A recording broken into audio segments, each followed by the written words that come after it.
Bienvenidos a Visiones del Desarrollo Sevilla 2025. Como parte de la meta de la CAF de fomentar alianzas innovadoras para el desarrollo, se está llevando a cabo una reunión entre el Arab Coordination Group, que forma parte del Arab Coordination Group, 10 instituciones líderes en el desarrollo árabes, junto con ministros de países de América Latina y el Caribe. Y para llevar a cabo esta conversación y para abundar en esta conversación, me acompaña el doctor Abdulhamid Alkhalifa, que es el presidente del OPEP Fund for International Development. Esta conversación la vamos a llevar a cabo en inglés. Thank you so much for joining us, Dr. Alkhalifa. We will carry out this conversation in English. Seeing as the OPEC Fund for International Development is not OPEC, I would like to ask you to tell me a little bit about what is the OPEC Fund. First of all, thank you for hosting us. And thanks for CAF for making this event happen. OPEC Fund is an international organization that was established in 1976. And it's totally different than OPEC organization. Maybe the name and the owners or the shareholders are the same. But OPEC Fund is governed by a ministerial council that is formed by ministers of finance, and OPEC itself is governed by a ministerial council that is governed by ministries of energy. So it's two totally different organizations. Since its establishment, the fund has grown very quickly. Now, the fund during those 49 years has a presence in maybe 125 countries around the world. Also, it has committed more than $30 billion from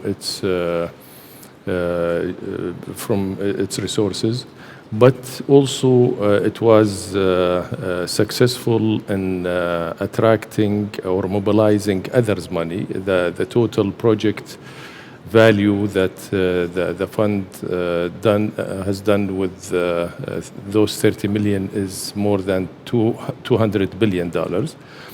So mobilizing resources is also one of the targets that we are asked to achieve. It is a development institution, and it behaves like any other development institution. We are rated institution from Fitch and S&P, and our rating is very high, and we use that rating to get resources from the market, mobilizing also investors' resources to development, and we channel those funds to development. We have three main line of business, which is the first one is working with governments. That means financing governments for development for development projects, and those are very concessional funds. The second line of business is working with the private sector. Private sector development is a very important part of the development business, because that is where the sustainable development are. And also, it is the line of business that generate and create more job opportunities for people. And the third line of business is the grant, which is mostly technical assistance that is directed to bring any ideas with the recipient countries or recipient groups into a bankable project. We finance those from our resources, and it's a grant. It's not coming back to us, but this is the development. Any development institution around the world, they are doing that. Last year we have a record financing that is directed to mainly over 70 projects around the world, and with an increase in our financing around 35%. Which is very important for the institution, because we are expanding and growing institution. It's part of the Arab Coordination Group, which is an alliance of 10 institutions.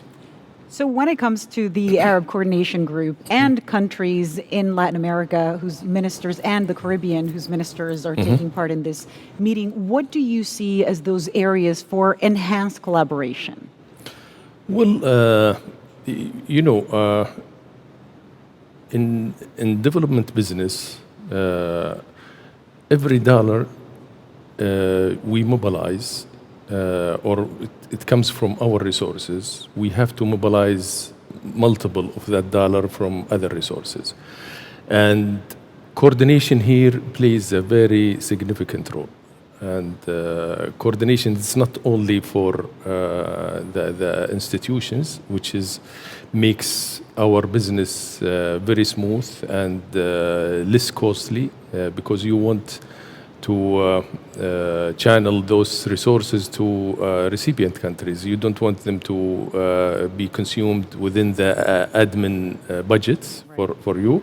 And this is one of the very important elements that in development business we do in channeling those resources through collaboration. And collaboration is very significant part of what we are doing.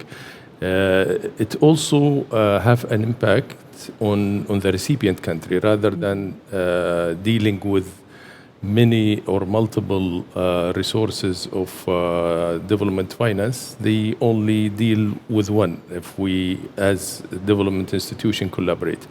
And that is maybe what brings, for example, Arab Coordination Group.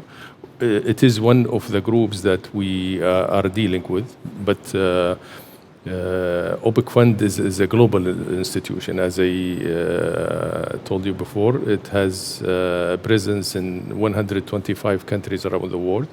And that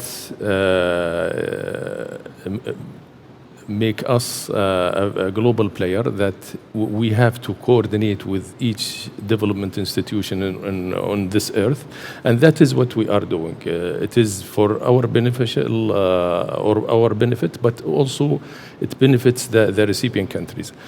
When it comes to collaboration, and back to your question, we are collaborating in different businesses or different sectors, especially when it comes to infrastructure. Right. Infrastructure is a very important element, and what the development institution are doing is mostly infrastructure, of course, with other issues that I will come to it. But right. Infrastructure, when we are talking about infrastructure, it is not only bridges or roads. It is beyond that. Now, those institutions became very sophisticated, and they, even when we put roads, which is an infrastructure, we bring also climate to that equation. And to build a climate resilient roads is now one of the issues that we also take seriously. But also when it comes to energy, energy is very important, and we take we build the base case for any country, which is very important to be also climate friendly. And climate friendly, it is focusing on the source of energy that are friendly with the climate, or even we can reduce the CO2s that is coming, emissions that is coming out of that. But usually that is what we are doing. Talk about airports, roads, energy, hospitals, schools, name it. All of that also we bring it with the climate equation. Maybe the cross-cutting, which is very important to highlight, is maybe food security and climate, which we apply across all of what we are doing when it comes to infrastructure, when it comes to other even other projects like social projects when we are talking about education or health or anything like that. So it is cooperation or collaboration is not a small issue that can be covered in a few minutes. But also a very important angle, and this is maybe why we are here today, is South-South. We are maybe OPEC Fund and all the Arab Coordination Group and CAF are South institutions. And it is very important to also look at it from that angle. South-South is very important, and it is getting more important as we go ahead. And it is now South-South institutions became very instrumental when it comes to development. And we are talking today about how can we connect to faraway geographical regions together. And this is, for us at OPEC Fund, we are doing that. We have a presence in Latin America in more than 30 countries in Latin America. We have financed many projects from our resources in Latin America. But in general, I think today we are using those South-South institutions to bring also regions together, and how to there is many complementarity between, for example, Latin America and Arab region. And as you increase or maximize opportunities for that cooperation, what do you see are ways to jointly scale up financing for infrastructure, as you mentioned, for those inclusive development programs that you addressed, that mobilize public and private capital? Mm-hmm. Well,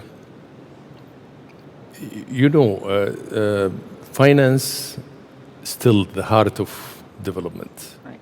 Even if we are talking about whatever issues other than finance. But finance is the most important element of development, and how to scale up this. In my view, and as we see changes also when we are talking about some institutions and also some countries changing or reducing their commitments to development. Scale up is very important, especially at this time. And that is what we are doing, maybe in all Arab Coordination Group, but also specifically OPEC Fund. As I told you, we had last year 35% increase than the previous year. But also, when it comes to an institution like CAF also, it is enhancing its finance. And this is part of the scale-up.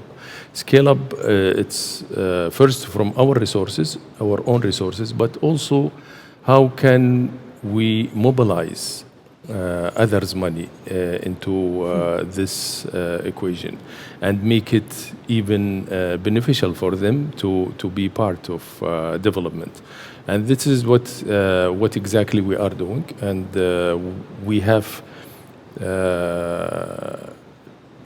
this year mobilized maybe $1.5 billion from capital markets, issuing bonds, but those bonds also are development bonds, and we are making it attractive for investors to be part of the development, which is development in our case is maximizing our development impact. And this is not necessarily the target for investors, because they are after capital gain and maximizing their profits. But with this kind of I don't want to call it innovative finance, but it is part of that. But it is very important to also bring private money into the equation. This is one. But second, I think through private sector. In my view, the future is the private sector. And private sector is also very important player when it comes to development. But how can we make it attractive for them? This is a very important question, and that is what we are doing. As I indicated to you, one of the main business lines that we have is private sector development in developing countries. And this is a challenge because these some of them are frontier countries, and there is even no business when it comes to those countries. But we go there and de-risk some of the risks, major risks that we are facing, and make it attractive for private sector to join. And with that, I think it is very important going forward, and this is what we are doing, to focus more on private resources. And when it comes to those resources, they are huge. But on tapping them, we have to make it also beneficial for those resources and the owners to join this kind of work by de-risking, by coming up with more innovative solutions. There is many examples that I can take you maybe to enhance that confidence. Yeah, exactly. But there is many issues that we have to tackle to make this more attractive for the private sector. Well, this meeting certainly advances that effort. Thank you so much for joining us. Thank you for your time, Dr. Alkhalifa. Y a todos los que nos acompañan, muchísimas gracias por estar con nosotros y formar parte de esta conversación Visiones del Futuro Sevilla 2025.